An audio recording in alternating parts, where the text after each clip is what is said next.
Welcome to True Drew Podcast, your source for all things Nancy Drew.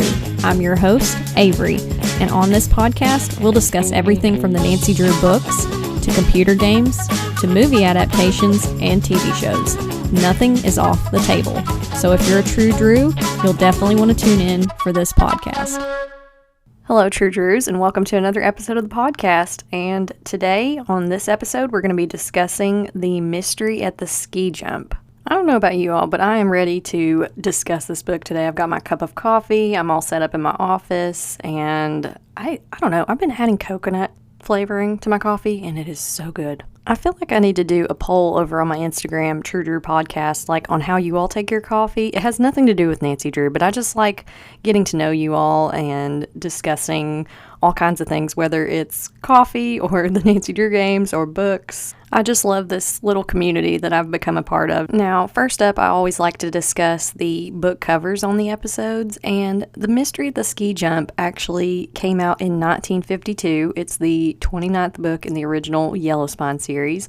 But we've got two covers that we're talking about today, and I do like to post these on my Instagram, True Drew Podcast, on Wednesdays. So if you guys ever want to know what we're talking about, you can check them out over there. So the first edition of this cover, I have actually got a book with this cover on it. I found it at a secondhand bookshop, but Nancy is wearing a bright red sweater and yellow mittens, and she's got the 50s style blonde hair.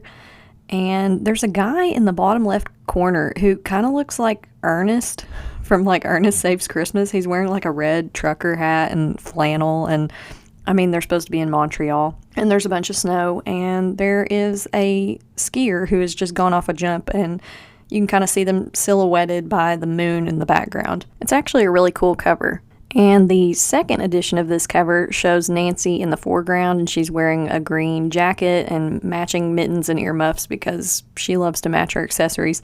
And you can see like a chairlift in the background and a woman, I believe. It looks like somebody who's putting a suitcase or some kind of evidence inside of a snowman. And then there's a creepy hand that is like coming out to grab Nancy around the neck or just take her hostage. It's really scary looking. I remember as a kid being like, oh no, Nancy doesn't see that this person is about to grab her. So I knew as a kid, I was like, this book is going to have a lot of action in it. So I came up with a funny cover spoof for these books, and the first one was the mystery of how dude get so much air, because you see this like skier in the background just jumping. And the second cover spoof that I came up with is that's what you call a snowbank, because it looks like this person on the second cover is just putting this suitcase of what I thought would be money. It's not. When you read the book, you find out it's something else, but it looks like they're just making a deposit into this little snowbank. So I gave both book covers a 4 magnifying glass rating because I really like both of these covers. They have a lot of action in them. They're colorful, and they've always been really interesting looking to me.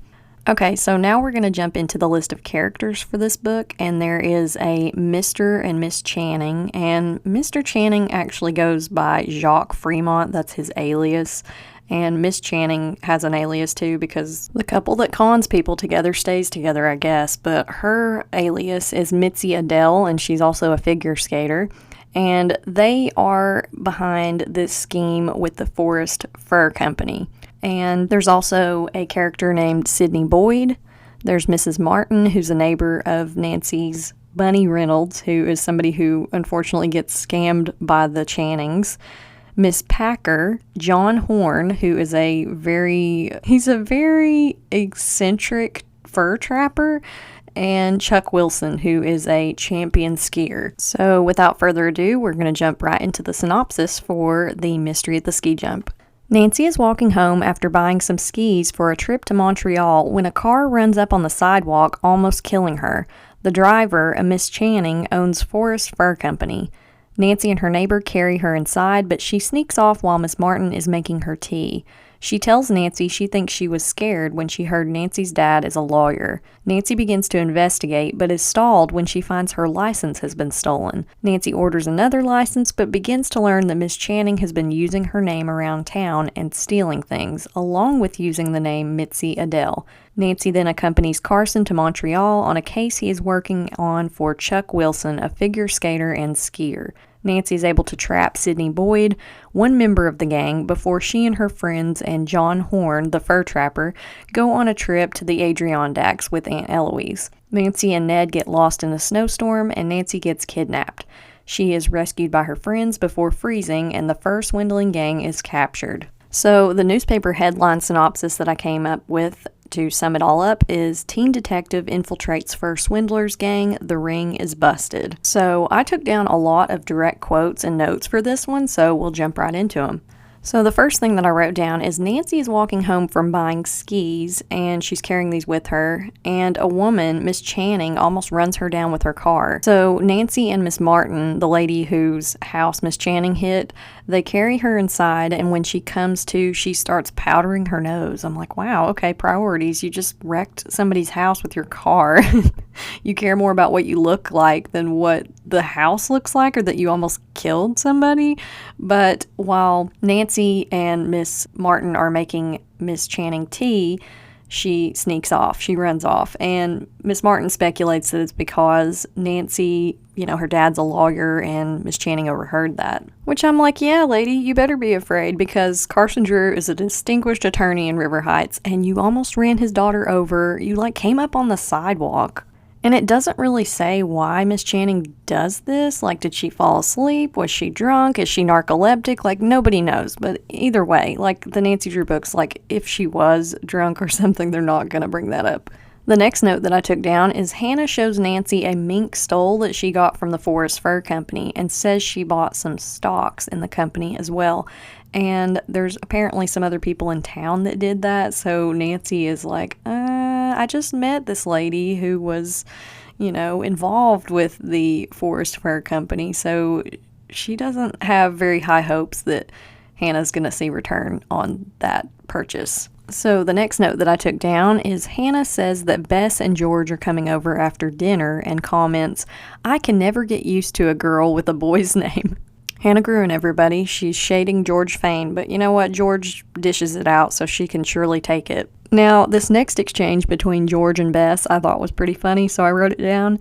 But George makes a comment about the storm blowing her away onto a church steeple, and Bess says she would look like a weather vane. So George replies, bet I could point in all directions at once. I just love how Bess and George have these petty arguments, I know you are, but what am I? This next note has to do with what else but people fat-shaming Bess. But Bess is described as blonde and pretty in this book and, quote, worrying little about her weight. And I just put, if she doesn't worry about her weight, then why should we? We need justice for Bess, which we will get in later books, in the 80s and 90s, but it's still a little ways off.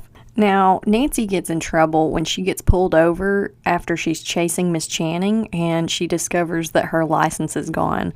So she gets taken into jail, and she has to make a call to Chief McGinnis, and he vouches for her, and she has to order another license, but she just keeps saying, I don't know where it is, I don't know how I could have lost it, and we find out later that Miss Channing stole it from her. That rat is, as if it's not enough that she almost ran Nancy down, she has to steal her license from her. Now, there's a scene where Nancy, Bess, and George start interviewing women around town who bought furs from the Forest Fur Company, and Miss Packer had almost like what you would consider an Avon party, but for furs, and she's missing some earrings. So Miss Channing has stolen her earrings. Now, the next note that I took down is a cute scene between Nancy and Togo. So Nancy goes into Carson's office, and she says she loves it in there because it makes her feel close to her dad, even when he's away and working, and she pulls Togo up in her lap, and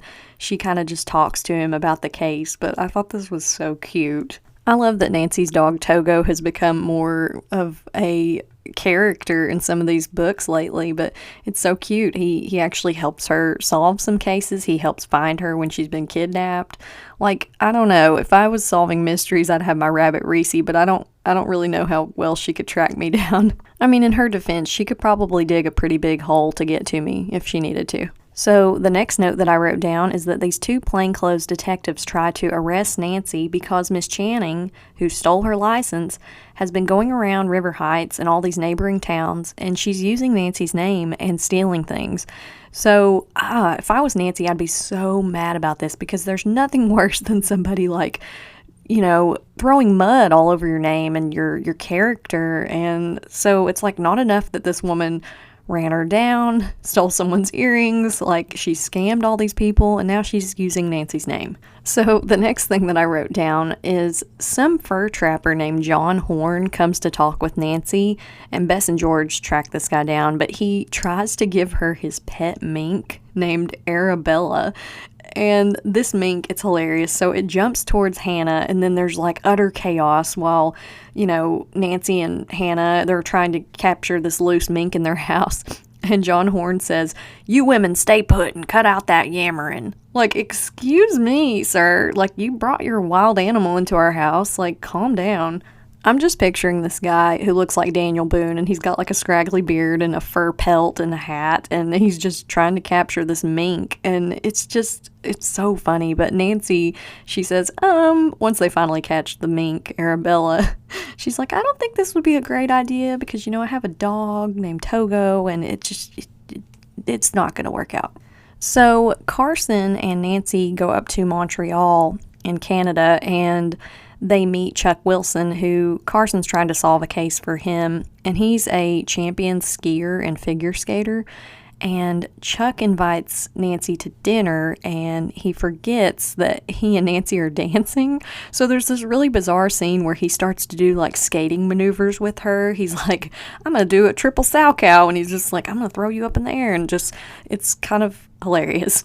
Now, I think I talked about this in a previous episode, but Bess is always like putting Nancy in her place, because when Nancy tells her that she's been hanging out with Chuck Wilson, Bess says, "You better not break Ned's heart." Bess is such a good friend. She's always looking out for everybody. Now, the next note that I took down is Nancy goes to Chuck Wilson's skating competition, and she hears her name called out on the list of contestants. Like, that would be so weird to just be in an event, and then they'd be like, "And next, we have figure skating champion Nancy Drew," or your name, and it'd be like, "Wait, whoa, I did not sign up for this." But so that just proves to Nancy that Miss Channing is at it again, but instead of telling the judges it's a mistake, Nancy agrees to skate with Chuck, and of course she's good at it because she's good at everything. I'm like, what can this girl not do? So Nancy intercepts a code at the hotel from Mitzi Adele, aka Miss Channing, that says "Foxes after stock," and she knows that it's about her and her dad closing in on the thieves. And she also intercepts a phone call and uses the password Dunstan Lake and learns of the gang's next fur Ponzi scheme.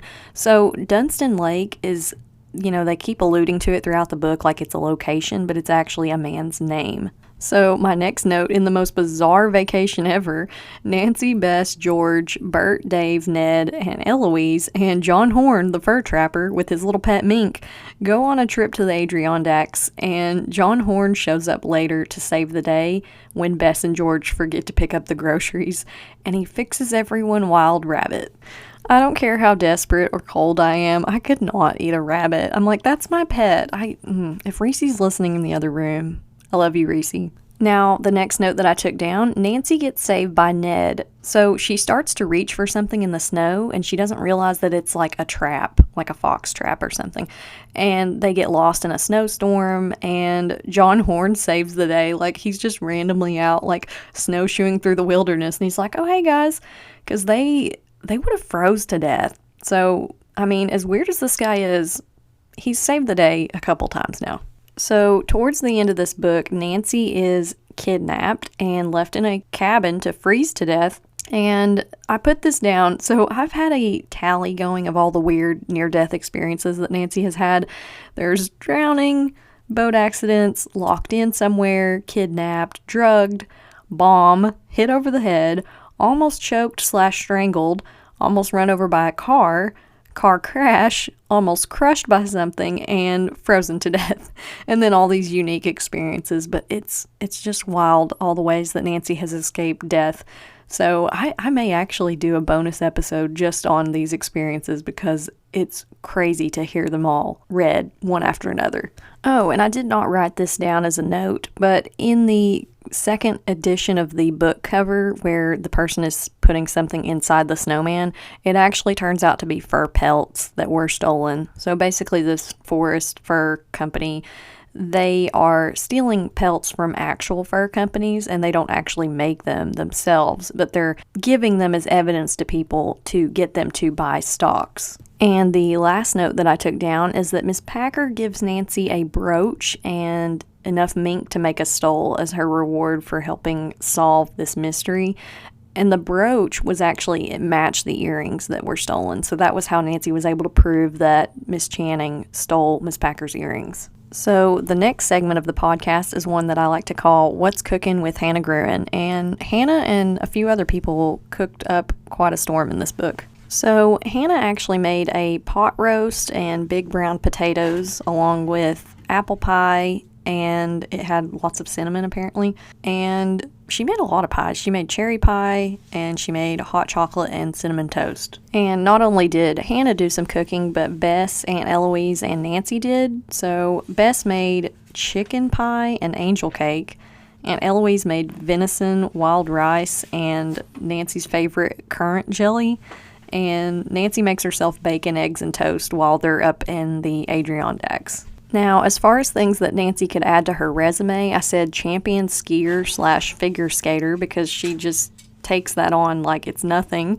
And I said she's a mink expert, not only like in identifying the pelts, but helping capture this wild mink that's stuck in her house. So now I'm going to quickly discuss the things that I liked and the things that I didn't like about the mystery at the ski jump. So as far as the things that I liked, I loved the setting. I love how they went to Montreal. That was fun. I love the snow and the skiing, and the criminals in this one made sense.